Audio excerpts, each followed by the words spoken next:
an arm around his brother's waist. Balor gently contradicted, "I did." Lure offered his most disgruntled of grunts. His brother's expression took on the added softness of sympathy. Unbending a little, Lure kissed his twin's cheek. Belordex and Lurket were alike in every way except significance. Lure had missed his only chance to stand out by being born 5 minutes too late. Balor was the Highwind Pack's second tithe, born 20th. His birthright set him apart from their whole family, including his younger twin, which left Lurket lost in the middle of an ever-increasing pack. At least he had Balor. Their bond was enough. It had to be. Lure sighed. Well, what did they pick? Elderbow and Moontide. 2 brothers just ahead them in the lengthy Highwind registry were establishing their own dens. They'd each earned the accompanying privileges: a mate, a name, a crest. Lure let his chin drop to his chest. They're good names. They have a nice ring to them. They'll sing well, agreed Balor. Next time, it will be your turn. No. Can't bear to leave me. Lure could hear the teasing in his brother's tone, but he answered seriously, I'd never leave you alone. His twin was too still, too silent. Belle?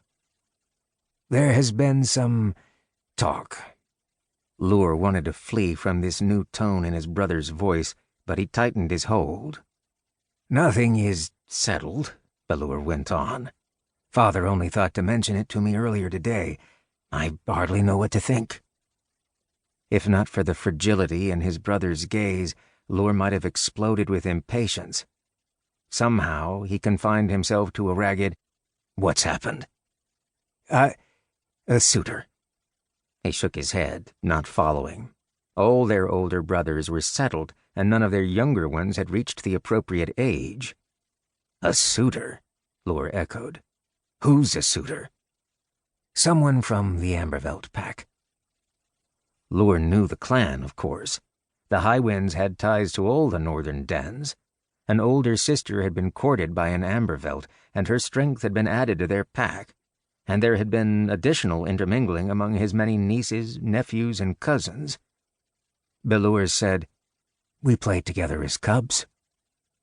Lure glanced at the song circle, as if the children and their games could give him some clue to the tentative hope creeping into his brother's expression. Although twinned births were far less common now, a cause for concerned debate during the last dozen festivals, Amaranthine were prolific. Everyone plays here, no matter their clan. She remembered me. A female? Lure could only shake his head. Taking a deeper breath than needed for such a small voice, Balor put the matter plainly. I have a suitor.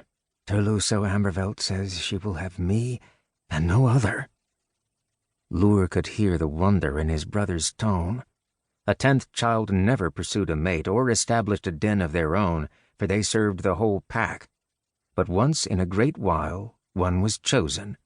A female because she was beautiful, a male because he was beloved. He needed to say something, anything, but the only sound that made its way past the constriction in Lure's heart and throat was a thin whine. Lurket couldn't remember how his twin managed to get him away from the song circle. Had they walked together into the wood, or had Belle carried him?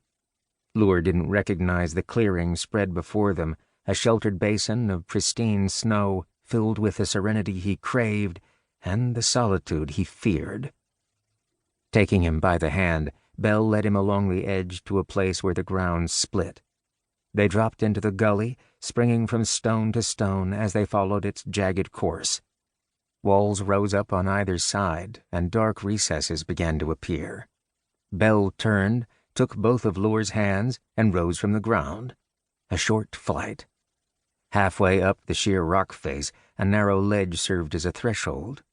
Thick hangings draped the entrance to a cave. My den, Belle whispered. You had a den? Lure's heart wrenched, for he'd thought they shared everything. He'd never wanted anything of his own.